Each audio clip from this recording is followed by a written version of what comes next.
네, 안녕하십니까. 저는 청담 해리슨 병원 신경외과 척추내시경센터에서 근무하고 있는 허동화입니다. 안녕하십니까. 저는 청담 해리슨 송도병원 척수센터에서 근무하고 있는 장근수라고 합니다. 네, 반갑습니다. 오늘은요, 이제 뭘 말씀드릴 거냐면 사실 제가 그 내시경에 대해서 굉장히 많이 말씀을 드렸는데요. 사실 내시경이 이제 두 종류가 있잖아요. 그래서 양방향 내시경이 있고 또 단방향 내시경이 있는데 도대체 이게 어떤 게 더 좋은 건지 환자분께서는 어떤 척추 내시경을 선택해서 수술을 받아야 될지 환자분의 의견도 굉장히 중요하잖아요. 그래서 이 부분에 대해서 많은 환자분들께서 질문을 많이 해주시고 문의를 해주셔서 오늘 여기에 대해서 좀 말씀드리도록 하겠습니다.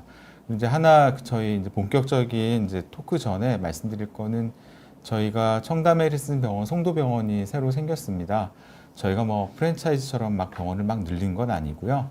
저희 척추 내시경 수술을 굉장히 열심히 하고 같이 공부하는 선생님들끼리 저희가 뭉쳐서 이 병원을 열게 됐거든요. 그래서 저희 청담 해리슨 병원 청담병원에 이어서 이번에 송도 신도시에 송도병원을 새롭게 열었습니다. 여기도 많은 관심 부탁드립니다. 이제 본격적으로 이야기를 진행을 해보겠습니다.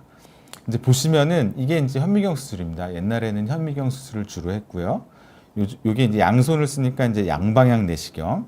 이제 이게 한쪽으로 들어가기 때문에 단방향 내시경인데 어떤 선생님은 단방향 내시경이 더 좋다고 하고 어떤 선생님은 양방향 내시경이 더 좋다고 하고 또 어떤 병원에서는 이거는 현미경 수술이 좋다고 하는데 어떤 말을 들어야 될지 모르겠다고 이제 많이들 말씀하세요, 환자분들께서. 그래서 오늘 거기에 대해서 좀 속 시원히 얘기를 해볼까 합니다.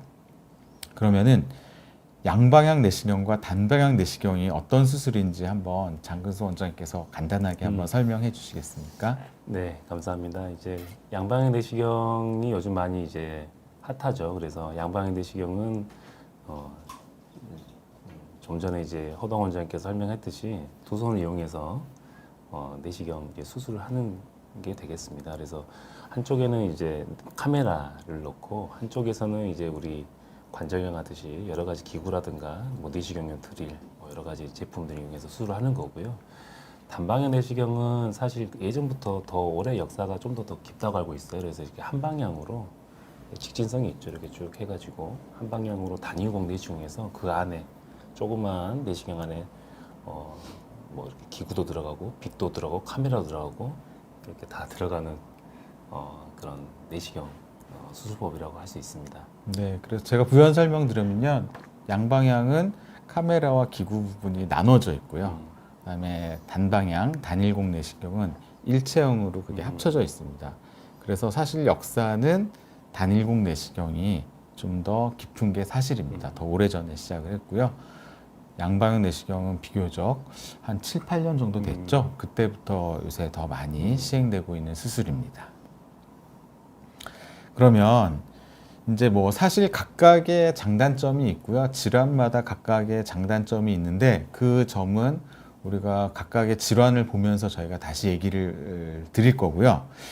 양방향 내시경과 단방향 내시경 또는 이중공 내시경 또는 단일공 내시경 이렇게 부르는데요. 각각의 이제 장점과 단점이 있거든요. 그러면은 제가 양방향을 설명을 드릴 테니까 장근수 원장님께서 단방향 척추 내시경의 장점은 뭐고 또 요거는 약간 단점이다. 어떤 게 있을지 한번 말씀해 주십시오. 아, 네, 고맙습니다. 사실 이제 저는 모든 척추 내시경 수술은 장점이 훨씬 많다고 생각합니다. 그래서 단점은 사실 논하기에는 저희 경험이라든가 이제 실력이 더 쌓아야 될 것 같고요. 근데 이제 좀 더 장점과 이럴 때 좀 애로사항이 있더라 이 정도로 좀 정리를 하면 좋을 것 같습니다. 그래서 단방향 내시경의 장점은 아무래도 직진성이죠. 이제 병변이 있으면 직진으로 바로 가가지고 이제 병변을 찾는 거죠. 그래서 예를 들면 우리 떡 먹을 때 포크로 그냥 탁 찍어 먹으면 되지. 이제 옆으로 이렇게 들어와서 젓가락이라든가 기구 두 개 이용해서 이렇게 떡이라는 과일을 먹지는 않잖아요. 그래서 이렇게 직진성이 있다. 이제 그런 게 좋은데 또 반대로 이야기하면 척추라고 하는 게 이게 뼈에 쌓여있기 때문에 우리 병변 들어간 입구가 척추 사이에 그 후궁 사이 공간하고 이제 추간공이라는 공간이 있는데 그쪽을 통과해 들어갔을 때 뭔가 병변이 바로 나오지 않게 되면 여러 가지 조작을 해야 되는데 이제 그럴 때 여러 가지 테크닉적인 한계, 어떤 기구의 어떤 조금 보완했으면 좋았을 건 이런 아쉬움이 좀 있긴 하는 그런 것들이 조금 마음이 남습니다. 장근수 원장님께서는 피부 절개는 뭐가 더 적다고 생각하시나요? 제 생각은 물론 예양방 내시경이 많이 발전해가지고 우리나라 이제 K 내시경 선생님들이 되게 훌륭하세요. 되게 지금 많이 발전했지만 그래도 합하면 단방향이 낫지 않나 그렇게 생각하고 있습니다. 그래서 사실 피부 절개는요, 아무래도 단방향 쪽이 조금 더 장점이 있는데요. 사실 이건 숫자에 따라 좀 다릅니다. 단방향인데도 굉장히 많이 절개하는 분도 있고 양방향인데도 굉장히 작게 할 수가 있거든요. 그러면 수술 시간은 어떻게 생각하십니까? 만약에 디스크다 그러면 양방향이 빠를까요? 아니면 단방향이 더 빠를까요? 물론 우리 호동 원장님처럼 엑스퍼트 하신 분들은 어떤 수술이 빨리 끝나겠지만 예를 들면 단방향을 이제 하는 입장에서 보면 이제 요추 5번, 천추 1번처럼 그 후궁사의 공간이 넓으면 사실 디스크 같은 경우에 이게 바로 들어가면 뭐 10분, 20분 만에 끝난 경우도 있고요. 협착증 같은 경우도 이렇게 하면 단방향으로 하면 사실 시간이 사실 출혈이라고 하죠. 환자 어떤 그런 변수만 없으면 사실 그것도 1시간 내로 협착증 양쪽을 하는데 시간은 걸린 것 같습니다. 그래서 디스크 같은 경우는요, 단방향인 경우 양방향보다 훨씬 빠르게 진행될 수 있는 분명히 장점이 있고요. 또 하나 제가 여쭤보고 싶은 경우는 단방향과 양방향에 있을 때 이 마취의 방법도 굉장히 좀 차이가 나는 경우가 사실 있어요. 그래서 현미경 같은 경우는 전신 마취를 해야 되는 경우가 상당히 많지만 이 척추 내시경은 이제 국소 마취를 하는 경우도 있고 척추 마취만 하는 경우도 있는데 단방향 척추 내시경은 마취를 원장님께서는 어떻게 하시는지 한번 설명해 주십시오. 단방향 척추 내시경 같은 경우는 사실 저 같은 경우는 디스크에 많이 합니다. 그래서 오전에 환자 외래에서 디스크가 이렇게 많이 파열돼서 쩔뚝거리시거나 이제 증상이 심해서 뭐 마비 증상이 오면 바로 이제 로컬 우리 흔히 의사들이 말하는 로컬 마취, 국소 마취로 해가지고 내시경 대부분 국소 마취로 한 8, 90% 하는 것 같고요. 협착증 같은 경우도 전신 마취는 뭐 양방향 내시경도 마찬가지지만 거의 뭐 전신 마취는 안 하고 국소 마취도로도 할 수 있고 척추 마취 간단히 하든지 그렇게 하는 의외로 이제 국소 마취 빈도가 높다고 볼 수 있습니다. 네. 그래서 이 양방향과 단방향 척추 내시경은 전신 마취를 사실 하는 경우가 굉장히 드물고요. 그다음에 척추 마취 정도만 하고 재워드리고요. 그리고 단방향 내시경은 이 디스크인 경우는요, 척추 마취도 잘 안 하고 국소 마취만 해서 수술을 할 수 있는 경우가 분명히 있습니다. 그래서 이 부분은 단방향 내시경의 상당한 장점이 아닐까 그렇게 생각이 됩니다. 네, 맞습니다. 사실 저희 둘은요, 이 두 가지를 다 합니다. 근데 저는 조금 더 양방향 내시경을 좀 더 중점으로 하고 있고요. 우리 장근수 원장님께서도 두 개의 내시경을 다 하시지만 단방향 쪽을 조금 더 선호하는 그런 이제 경향을 보이셔서 저는 제가 양방향을 좀 더 설명을 드리고요. 단방향은 장근수 원장님께서 좀 더 설명해 주시겠습니다. 네, 알겠습니다. 그래서 사실 여러 가지 척추 질환에서 양방향도 가능하고 단방향도 가능하고 겹치는 부분도 있는데요. 어떤 게 더 좋을까? 그러니까 적응증은 어떤 경우에 어떤 수술하는 게 좋겠다 이게 있는데요. 한번 각각 질환을 보면서 한번 얘기를 나눠볼게요. 지금 이 경우는 디스크가 오른쪽도 터져 있고 왼쪽도 터져 있고 아래까지 흘러내려가 있는 경우잖아요. 만약 이런 환자분이 오시면 이 환자분은 양쪽 다리가 다 아프신 분이었습니다. 장근수 원장님께서는 어떤 내시경으로 수술하시겠습니까? 이런 케이스 환자분 사실 어려운 환자입니다. 뭐 어떤 수술하든지 양쪽으로 확인해야 되는 경우가 많고 또 흘러내리면 어떤 조각 같은 걸 다 일일이 찾아야 되기 때문에 뭐 현미경이나 단방향, 양방향 어떤 수술이 됐든지 어려운 수술이지만 이 환자가 일단은 보면 후궁 사이 공간이 좌우 공간이 넓고 그리고 그 신경 그 주머니라고 하죠. 그 주머니가 약간 무법을 좀 이렇게 움직일 수 있을 것 같아요. 그래서 저 같은 경우는 이런 경우는 환자분 상당히 아파하실 것 같기 때문에 바로 그냥 국소 마취로 단방향으로 일단 왼쪽으로 접근해서 이제 화면에서 오른쪽, 근데 의사가 봤을 때 MRI에서 환자 왼쪽이죠. 오른쪽 들어가서 최대한 가운데까지 접근해가지고 반대쪽까지 제거하려고 노력을 할 것 같습니다. 사실 이게 단방향으로 수술하기가 굉장히 쉽지 않은 경우인데요. 이 정도를 단방향 수술을 할 수 있는 경우는 굉장히 많은 경험이 있으셔야 돼요. 그래서 사실 저는 단방향으로 하기에는 좀 무리가 있고요. 저는 이런 경우에 이제 양방향 내시경으로 들어가서 왼쪽으로 접근해서 양쪽을 다 볼 수가 있거든요. 사실 옛날에 이 정도 디스크면 옛날에는 주로 현미경 수술을 많이 했습니다. 그렇죠. 한 5년 전만 해도. 하지만 이거는 수술자의 선호도에 따라서 양방향, 단방향 더 잘하는 수술 기구를 가지고 하면 충분히 내시경으로 가능합니다. 네. 근데 저는 양방향을 좀 선호하고요. 우리 장근수 원장님께서는 단방향으로 하는 둘 다 가능합니다. 알겠습니다. 그 다음에 이제 두 번째는요. 요즘 이제 추간공에 대해서도 저희 시청자분들께서도 많이 하시잖아요. 환자분들께서도 이렇게 가운데 쪽으로 병변이 없으면 나는 추간공 문제 아니냐고 이제 먼저 말씀하시는 부분도 있는데요. 이 환자분 같은 경우는 왼쪽으로 여기가 중심관, 이쪽이 추간공이거든요. 보시면은 이 추간공 쪽으로 이제 디스크가 터져 나와 있어서 이 환자분은 왼쪽 다리가 너무너무 아파서 오신 분이거든요. 보시면은 이쪽으로 약간 추간공 협착도 동반이 돼 있는데 장근수 원장님께서는 어떤 걸로 수술하시겠습니까? 이 환자분이 천추 5번, 요추 5번, 천추 1번 왼쪽 같은데요. 이 환자 같은 경우는 그 우리가 알라라고 하죠. 이렇게 천추 1번에 날개뼈. 네. 그러니까 이제 우리 후관절하고 천추의 날개뼈 사이 공간이 상당히 좀 제가 봤을 때 괜찮아 보이는 환자여서 마찬가지로 저는 국소마취로 네. 일단 단일공 내시경으로 접근해서 네. 직진성을 장점을 누려서 접근할 것 같습니다. 네. 이 경우도 사실 양방향도 다 가능하고요. 단방향도 다 가능한 상태거든요. 저는 이제 주로 이런 경우 이제 양방향을 좀 더 선호하고 있는데요.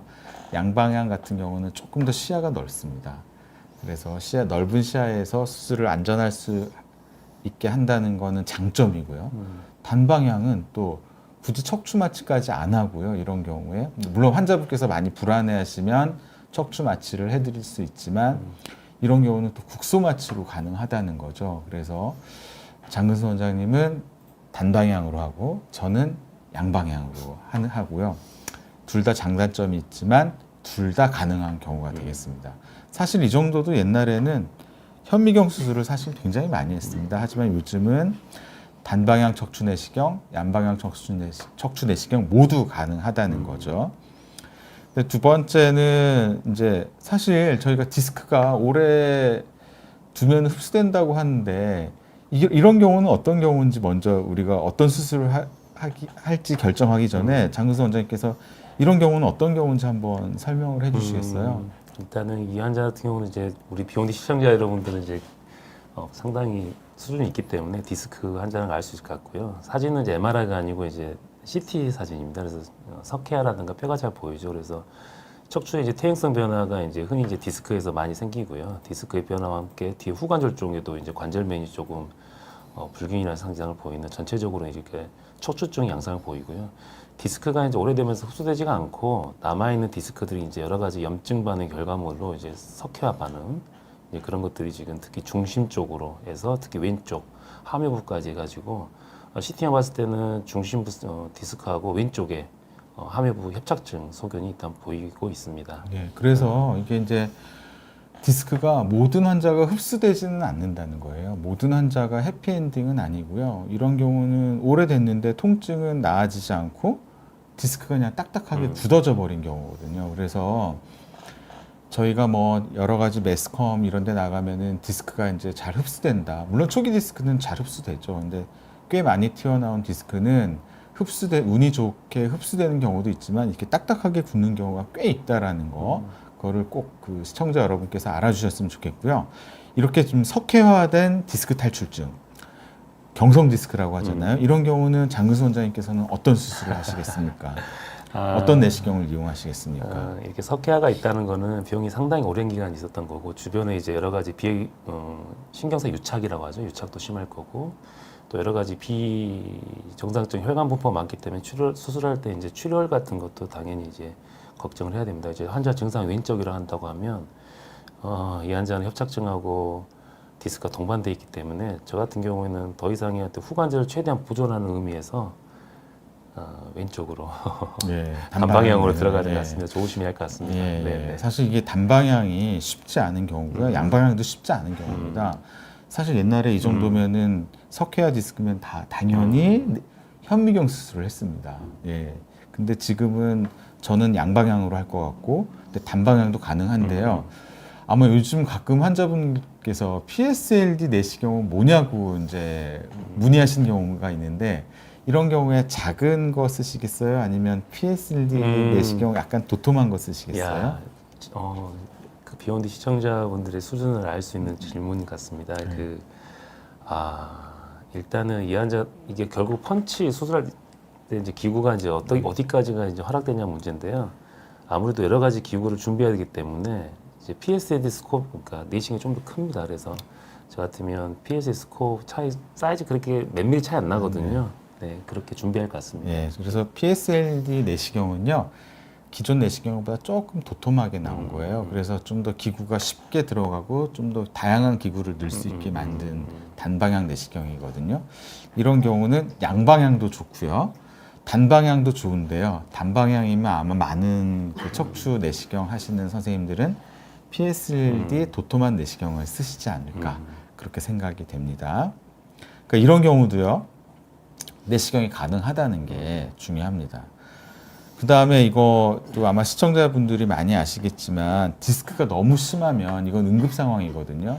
그런 경우에는 발목 마비 증상과 함께 그 다음에 조금 말씀드리기 민망한 부분에 이런 감각 저하가 오면서요. 소변, 대변, 괄약근의 기능 장애가 오면서 소대변, 배변 장애가 올 수 있거든요. 이런 경우는 수술이 늦어지면은 굉장히 후유증이 꽤 남습니다. 실금 같은 게 생길 수도 있거든요.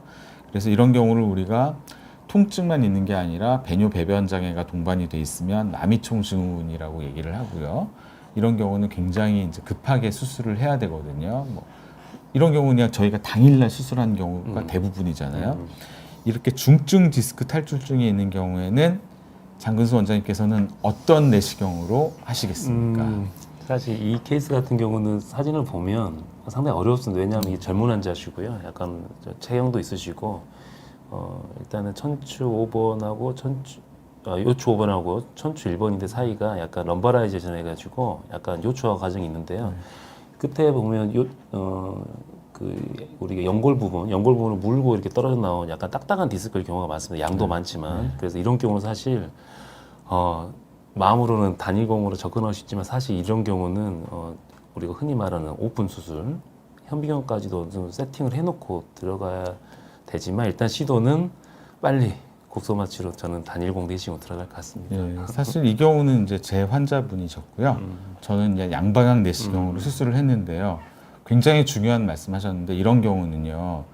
내시경으로 혹시 완벽한 수술이 안 될 가능성도 있거든요.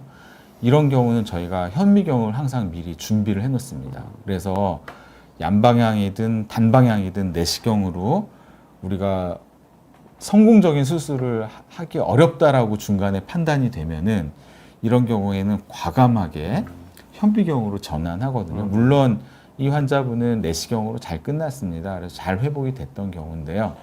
저희도 이런 경우는 항상 현미경을 미리 준비를 해 놓습니다. 그래서 여차하면은 내시경에서 현미경으로 수술을 바꿉니다. 그래서 수술 전에 환자분께 설명을 드리는데요. 이런 경우도 사실 내시경으로 가능하다. 이거를 꼭 말씀드리고 싶습니다. 그래서 마미총기 내시경, 그러니까 디스크 탈출증이 심한데 소변, 대변 보시는 게 불편하신 환자분들이 계시거든요. 그 경우는 수술을 지체하시면 안 됩니다. 그거를 꼭 한번 다시 말씀드리고 싶고요. 그다음에 사실 저희가 요즘 굉장히 많이 이런 환자분들이 오시거든요. 협착증이죠. 허리 협착증인데 보시면 이건 이제 수술 전후 사진인데요. 협착증인 경우는 장근수 원장님께서는 뭘로 하시나요? 네. 일단은 레벨 자체가 4, 5번. 4, 5번 정도 될 것 같은데 네, 4, 5번은 사실 어떤 방법이든 좋은 결과를 지금 네. 보고하는 것 같습니다. 그래서 근데 이제 환자분이 후관절이 퇴행성 변화가 있고 좀 내려앉아 있는 거 양상이 보여서 아마 후공사의 공간이 좁아서 한 방향 내시경으로 하기는 좀 좁아 보이지만 그래도 일단은 저 같은 경우면 허리와 마취해서 일단은 단일공 내시경으로 네, 네. 접근을 할 것 같습니다. 네, 이 협착증 경우는요, 국소 마취로 하기는 좀 힘들고요. 전신 마취까지는 안 해도 되고요. 척추 마취 정도 하고요. 좀 불안하시면 재워드리거든요. 수면 같이 하면서 저는 이런 경우는 이제 양방향을 좀 더 선호하거든요. 근데 이 경우도 양방향도 가능하고 단방향도 가능합니다. 그래서 이거는 수술하시는 분이 어떤 기구가 더 어떤 내시경이 익숙하냐가 중요한 거지 절대 양방향이 더 좋다, 단방향이 더 좋다는 아니에요. 근데 저는 양방향이 훨씬 더 익숙하고요. 우리 장근수 원장님께서는 단방향이 훨씬 익숙하기 때문에 이 결정을 한 거지. 결론은 척추 요추부 협착증인 경우에도 내시경이 얼마든지 가능하다, 이렇게 기억해 주시면 되겠습니다. 이 경우는 보시면은 굉장히 뼈가 웃자라 있으면서 저희가 이 황색인대의 석회화가 굉장히 이제 같이 동반돼 있는 경우였거든요. 그러니까 요추부 협착증도 수술해야 되는 경우도 있고 안 해도 되는 경우도 있고요. 수술해야 되는데 이렇게 굉장히 심하신 분들도 오시거든요. 사실 이거 옛날 같으면 현미경으로 수술하기도 쉽지 않은 경우인데 이 정도도 사실 요즘 내시경으로 가능하거든요.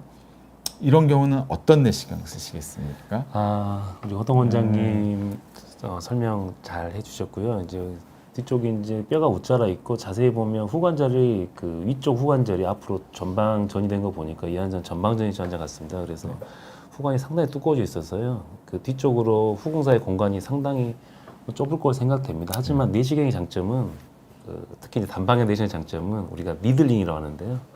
바늘만 들어가면 거기를 따라서 가이드해서 내시경이 들어갈 수 있기 때문에 이 환자 같은 경우는 이제 전방전이 있기 때문에 후관절을 최대한 보존해야 되는 어떤 그런 숙명을 안고 수술해야 되는 입장에서 보면 물론 양방향 수술 잘하신 분도 후관절 잘 보존하시지만 아무래도 제 입장에서는 후관절 보존에서는 그래도 한 방에 좀 더 낫지 않나 생각이 들어서 일단은 단일공, 단방향으로, 네. 한 방향을 일단 시도할 것 같습니다. 옛날에는 네. 단일공 내시경에서요, 이런 두꺼운 뼈를 갈아낼 수 있는 드릴이나 여러 가지 장비를 쓰기가 어려웠습니다. 근데 최근에는 굉장히 많이 발달을 해서요, 단방향도 이런 경우에 이 두꺼워진 뼈랑 딱딱해진 인대를 다 제거할 수 있습니다. 그래서 이것도 단방향 잘 하시는 분은 단방향도 가능하고요, 양방향 잘 하시는 분은 양방향으로도 얼마든지 가능합니다.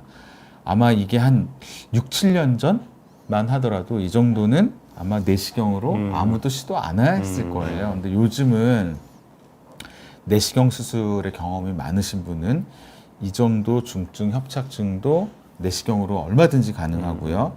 이 환자분도 이건 이제 제가 수술했던 경우인데 보시면 굉장히 좁아져 있던 신경관, 중심관이 이제 수술 후에 굉장히 넓어진 걸 보실 수 있고요.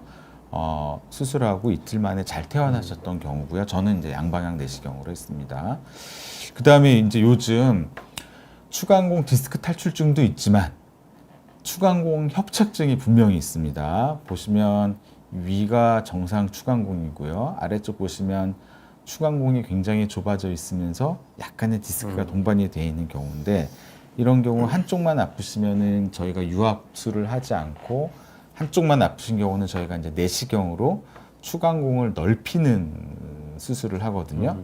그러면은 이걸 뭘로 하느냐를 따지기 전에 사실 요즘 추간공 확장술이라는 수술이 아니라 시술도 있거든요. 그 시술은 이 경우에 가능할까요? 일단 뒤쪽 추간공 확장술이라고 했을 때 타겟 자체가 네. 우리가 이제 그 관절 자체 비유된 후 그 황색인대를 제거를 하는가 긁어내는 게 목적인데 이 환자 같은 경우는 디스크가 메인 병변이기 때문에 네. 제 생각에는 여기서는 그렇게 효과가 없을 것 네, 같습니다. 예. 사실 이 약간의 추간공 협착이 있는 경우는 추간공 확장 시술이라는 게 있어요. 몇 개 이제 하시는 분들도 있거든요. 그냥 이제 절개를 하지 않고 작은 기구만 넣어서 끌어내는 시술이 있는데요. 이런 경우는 추간공 확장 시술이 별로 의미가 없는 경우가 굉장히 많습니다. 그래서 추간공 확장 시술입니다. 수술이 아니라 그걸 받고 결국은 아프셔서 오시는 경우가 사실 꽤 있으시잖아요. 그래서 이런 경우는 사실 꼭 권유드리진 않고요. 그래서 이 경우도 추간공 확장 시술을 받으셨는데 하고 잠깐 주무셨다가 다시 통증이 재발해서 오셨던 경우고요. 그래서 저희가 추간공 확장 수술을 했거든요. 근데 수술을 했을 때 이 경우도 내시경이 가능한데 장근수 원장님께서는 양방향 하시겠습니까? 단방향 하시겠습니까? 아, 항상 엄마가 좋냐 아빠가 네, 좋냐를 네, 지금 고민이 네, 되는데요. 맞아요.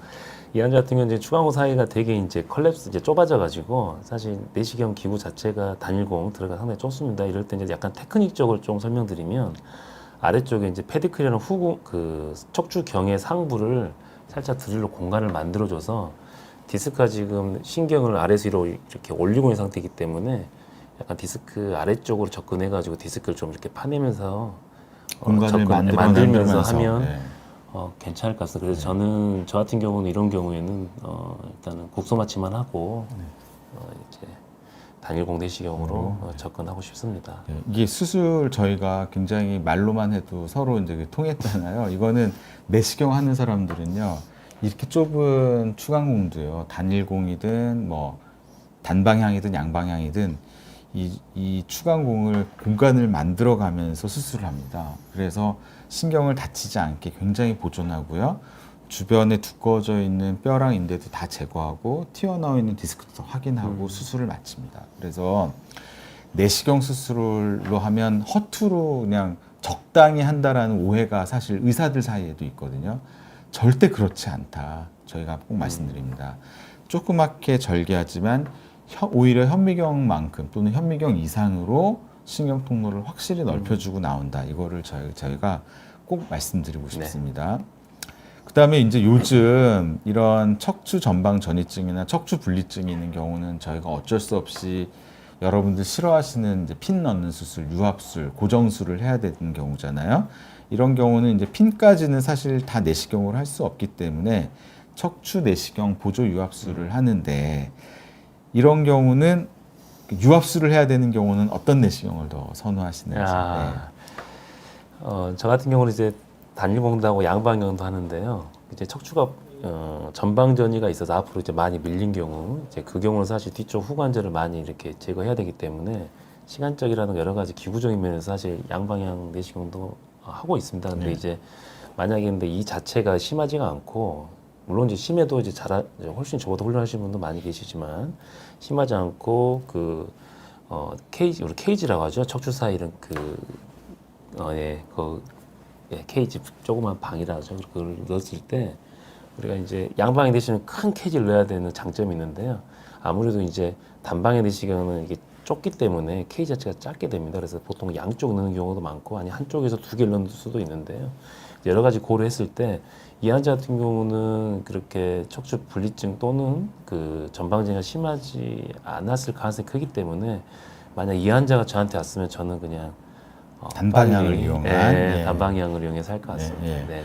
그래서요, 아까 그 장근수 원장님께서 설명해 주셨는데요, 이 PSLD라는 약간 도톰한 단방향 내시경을 이용하면요, 단방향 척추 내시경에서도 잘하시는 분들은 얼마든지 유합술이 가능하고요, 양방향 내시경에서 유합술도 얼마든지 가능하고요, 가운데 크게 절개해서 쫙 벌리고 하는 수술 안 하셔도 됩니다. 그래서 이 일반적인 척추 전방 전이증이나 척추 분리증이 있어서 유합술을 하시는 경우도 단방향이든 양방향이든 내시경을 이용해서 피부 절개를 최소화해서 유합술이 가능하니까 그 점을 꼭 알아주셨으면 좋겠습니다. 네. 너무너무 심한 경우는 현미경으로 수술해야 되는 경우도 분명히 있습니다. 네. 그다음에 이제 허리만 질병이 있는 게 아니에요. 그래서 이제 흉추에 대해서 이제 말씀드리면은 흉추부 협착증에서는 이제 황색인대 골화증이 이제 대표적인 거거든요. 이 부분이 딱딱해진 황색인대 골화증인데요. 황색인대 골화증이 있게 되면 양쪽 다리에 마비도 오고 저리고 보행 장애까지 오는 경우가 많거든요. 이런 경우에는 장근수 원장님께서는 어떤 내시경을 주로 쓰십니까? 네, 요즘 심심치 않게 좀 빈도가 늘고 있는 것 같아요. 이제 네. 흉추부에 항생인대 골화증 해가지고 다리가 저리거나 이제 힘이 빠지거나 이런 왔는데 허리를 검사해봤는데 뭐 괜찮다고 치료하다가 우연찮게 위쪽을 좀 찍어 나온 경우가 있는데요. 항생인대 골화증 같은 경우는 이제 그 아무래도 이제 신경과 유착이 상당히 심한 경우가 많습니다. 들어가 보면 이제 이게 신경인지 항생인대 골화증인지 알기가 힘들 정도로 유착이 많은 경우가 있는데요. 이제 이 환자 같은 경우는 제가 봤을 때는 그래도 이제 지방층이 좀 있는 걸로 보여서 일단은 최소 침습적으로 단일공 내시경으로 저는 접근할 것 같습니다. 예. 저는 이 환자는 이제 양방향으로 수술을 했는데요.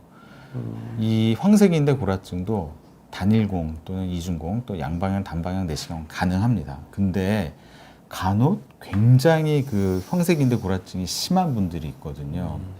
그런 경우는 내시경이 적합하지 않을 수 있습니다. 그래서 아마 엊그제도 제가 한 분 내시경을 시도해 볼 수 있지만 이 경우는 현미경으로 전환할 수 가능성이 많다라고 설명드린 환자분이 분명히 계시거든요.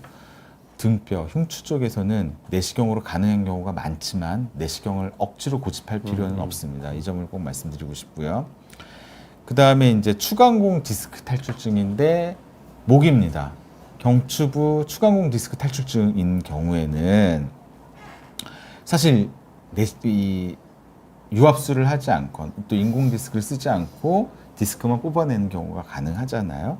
이런 경우에는 장근수 원장님은 어떤 내시경을 하시겠습니까? 아, 예. 항상 먼저 질문 주셔가지고 네. 지금 이제 먼저 해야 되는데요. 이 같은 경우는 이제 병변이 메인이 디스크이기 때문에 저는 이제 디스크는 일단 단일공 접근하고요. 이제 극돌기를 보면 극돌기가 좀 큰 걸 봐 최소한 경추 6번이나 7번 정도로 보이는데요. 목이 좀 두껍습니다. 그래서 저라면 물론 뭐 잘하시는 분 계시지만 2개 넣는 것보다는 그냥 하나만 넣어서 단일공 내시경을 할 것 같습니다. 사실 그 경추 같은 경우는요 단일공 내시경이 굉장히 장점이 있을 수가 있어요. 그래서 이 추간공 협착과 심하게 동반된 경우는 양방향이 좀 좋을 때도 있지만 진짜 디스크만 딱 빼야 되는 경우는요 얇은 내시경을 하나로만 쓸 수 있거든요. 그래서 이 경추부 추간공 디스크 탈출증인데 협착증은 별로 없다. 그러면은 단일공 단방향 내시경이 상당히 장점이 있습니다. 근데 저희 병원은 둘 다 하잖아요. 네네. 그래서 이 경우는 양방향이 좋은 경우도 있지만 의외로 단방향이 좋은 경우도 꽤 있습니다. 네. 그래서 사실 저희가 말씀드렸지만 절대 안 된다는 없습니다. 네. 둘 다 가능한 경우가 많고요. 술자, 서전이 어떤 내시경을 좀 더 잘 다루느냐가 더 중요한 거고요. 어느 내시경으로 더 많은 이 경험이 있느냐가 굉장히 중요합니다. 그래서 그러면은 이 둘 다 합병증 차이가 있습니까? 네. 합병증이 별로 없죠. 합병증이 네. 사실은 절개술보다 네. 좀 이제 적은 차이는 있는데요. 네, 네. 이제 제 경험으로 보면 아무리 이제 뭐 디스하는 건 아니지만 네, 네. 한 방향보다는 그래도 두 개를 할 때 좀 네, 더 출혈이라든가 네, 네. 약간 그 상처 약간 네. 약간 클 뭐 수 거의 있습니다. 없지만 약간 네, 좀 네. 더 있지 않나 싶기도 하고요. 네. 죄송합니다. 네, 네. 그래서 이 합병증 차이는 사실 별로 크게 없다. 맞습니다. 네, 너무 걱정 안 하시고 돼요. 그러니까 합병증 차이보다는요 경험이 많은 사람이 수술을 하면 뭘로 해도 큰 합병증이 없다. 맞습니다. 그러니까 조금 걱정되는 경우는 증상이 조금 이렇게 연세가 많거나 하면 조금 남는 경우가 간혹 좀 있을 수 있어서 그게 걱정이지. 네. 이 수술을 해서 무슨 뭐 마비가 생긴다든지 맞습니다. 이런 경우는 경험이 많은 선생님들은 별 문제가 없다 이거를 말씀드리고요. 하지만 늘 긴장하면서 저희가 수술을 합니다. 수술 결과 차이가 있나요? 이건 사실 논문도 나왔잖아요. 장근 선생님께서 한번 네네. 예. 이제 수술 결과에 대한 여러 가지 이제 보고들이 나오는데 실제로는 큰 차이가 없다고 보는 게 맞을 것 같습니다. 네, 특히 이제 우리나라 전 세계를 선도하는 우리나라 내시경 단일공 양방향 선생님들이 워낙 그 좋은 결과를 발표하고 있고 교육에도 매진하고 있기 때문에 네. 앞으로 상당 기간 또 우리나라의 어떤 척추 내시경의 결과는 전 세계 탑일 것으로 예상이 되고 있습니다. 네. 별 차이가 없습니다. 예. 잘하는 수술을 하는 게 가장 중요하고요. 항상 좋은 결과를 보이려고 저희 항상 노력하고 긴장하고 수술을 하고 있습니다. 그래서 이제 가장 중요한 점은 이제 제가 마무리할 텐데요. 이 세 가지 수술이 모두 가능한 병원이 중요합니다. 뭐 저희 병원은 뭐 당연히 현미경, 단방향, 양방향 수술이 모두 가능하고요. 이 수술이 모두 가능해야지 잘 고를 수가 있는 거거든요. 그래서 제가 중요한 거는 뭐가 더 좋다라기보다는 경험 많은 선생님들은 이 세 가지를 다 하는 경우도 많고요. 적어도 이 세 가지 내시경이 모두 가능한 병원에서 수술을 하는 게 중요하고요. 저는 지금은 이제 양방향을 좀 더 중점으로 하고 있거든요. 근데 제가 아마 저희 오늘 오신 환자분도 제가 한 분 말씀드렸어요.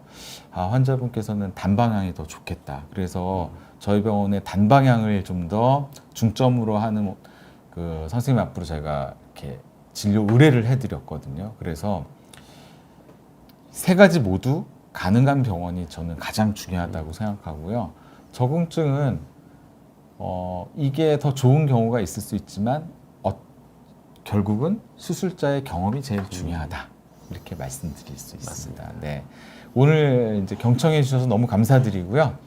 이제 한 5분에서 10분 정도 저희 그 오늘 질문 올려주신 거에 대해서 답변 드리도록 하겠습니다. 영양제일님께서 양방향과 단방향 척추 그러니까 어떤 질환이 이게 좀 더 낫다 이런 기준이 있냐고 문의 주셨고요.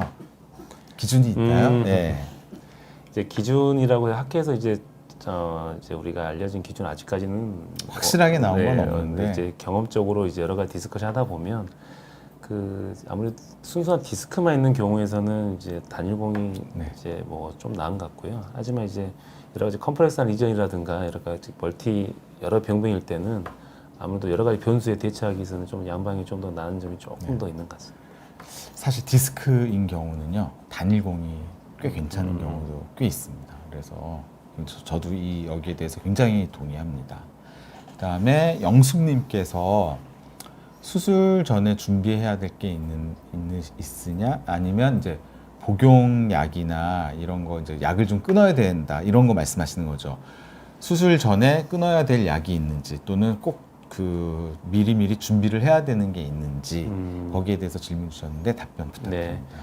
이제 척추 수술이나 일반적인 뭐 다른 뭐 외과 수술도 비슷하게요. 이제 약 중에서 이제 우리가 이제 지혈이 안 될 수 있는 약들은 꼭 이렇게 확인을 이제 우리가 병원에서 하고 있고요. 혈압약 같은 거, 당뇨약, 그리고 갑상선약 이제 그런 것들은 이제 흔히 내과 질환 있는 경우는 당연히 약을 다 챙겨 오시라고 아마 입원할 때 설명을 하실 겁니다. 그리고 이제 금식은 아무래도 이제 대부분 이제 척추 마취를 하더라도 이제 금식을 해 주셔야지 아무래도 이제 수술의 여러 가지 그 위장관계 부작용이라든가 아니면 이제 기도로 이제 음식이 넘어가지고 여러 가지 응급 사항이 안 생길 대비를 해야 되기 때문에 금식은 아무래도 필수라고 생각하면 되겠습니다. 네. 네. 금식은 어쩔 수 없이 해야 되는데요. 요새 내시경 수술하면은요 오전에 수술하시면 저희 저녁에 식사 드리잖아요, 그렇죠? 그다음에 소위 혈전제라는 게 있어요. 아스피린이나 뭐 클로피도그렐 이런 약들이 있거든요. 그런 약은 수술 전에 한 3일에서 5일 정도 끊어야 되는 약들이 있습니다. 그래서 항혈전제는요. 근데 오시면은 저희 병원뿐만 아니라 여러 병원에서 드신 약을 확인하고 요 약만 끊으세요. 며칠 끊으세요. 이렇게 다 설명해 드립니다.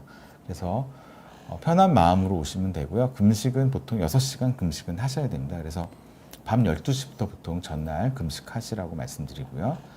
그다음에 르라보님께서 척추 내시경 수술은 일상생활까지 얼마나 복귀하는데 시간이 걸리냐고 질문하셨습니다. 얼마나 걸리나요?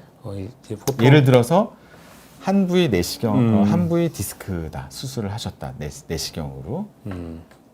그러면 얼마나 걸릴까요? 이제 보통 이제 생각하는 일상적인 우리 집안일 한다거나 간단한 이제 집 근처에서 어떤 그 집안일을 본다고 봤을 때 디스크의 경우 다음날 바로 퇴원도 가능하고요. 상당히 많은 분들이 만족하고 퇴원하십니다. 이제 협착증 같은 경우도 그렇게 뭐 환자분 수술이 대부분 잘 이루어지니까요. 그리고 후에도 보면 복귀는 협착증 같은 경우는 뭐 하루 이틀 2, 3일이면 잘 복귀 충분히 가능하다고 보고 있습니다. 그래서 입원 기간은 보통 이틀이나 3일 정도 하고요. 수술 시간은 보통 한 부위 하면은 1시간이 안 걸리잖아요. 그래서 병원에 오래 계실 필요는 없는데요.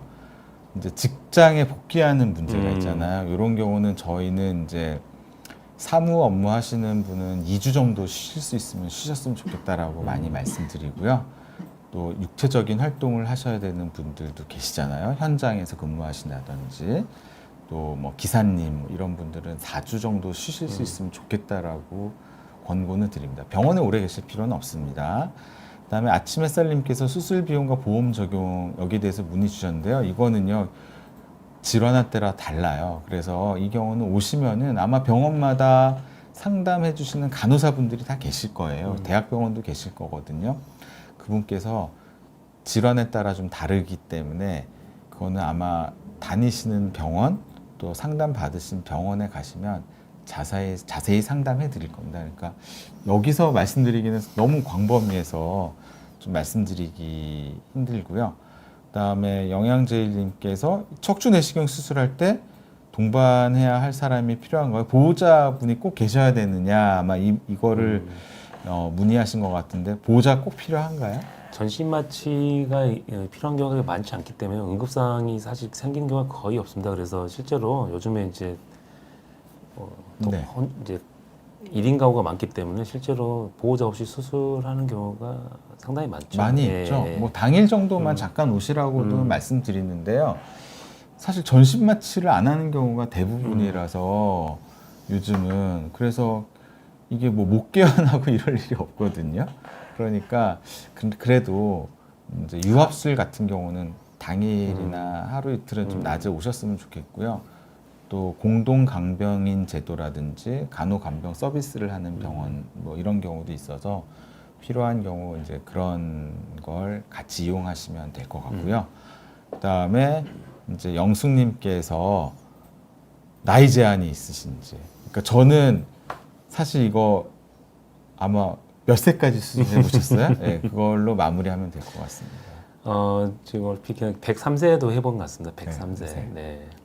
저는 95세까지. 네. 그래서 나이 제한은 굳이 없다. 근데 그래도 너무 내과적 질환이 중증인 경우가 있거든요. 그런 경우는 저희가 조금 하기 어려운 경우도 있는데 그래도 할 수 있습니다. 그래서 90대 환자분들도 너무너무 아파하시는 분 계시거든요. 그런 경우는 수술, 물론 저희도 무섭습니다. 하지만 시도해 볼 수 있습니다. 그래서 오늘 이제 마지막으로 제가 정리해서 말씀드리면은 많은 경우에 내시경으로 수술이 가능하다. 그 다음에 단방향과 양방향이 조금 더 좋은 경우는 있지만 대부분 둘 다 가능한 경우가 많고요. 더 중요한 거는 이 내시경이 더 첨단이다가 아니에요. 둘 다 이미 다 첨단 장비들이 나와 있습니다. 그래서 어느 내시경으로 수술한 경험이 많으냐가 중요한 거지 어느 내시경이 더 좋다는 거는 맞지 않고요.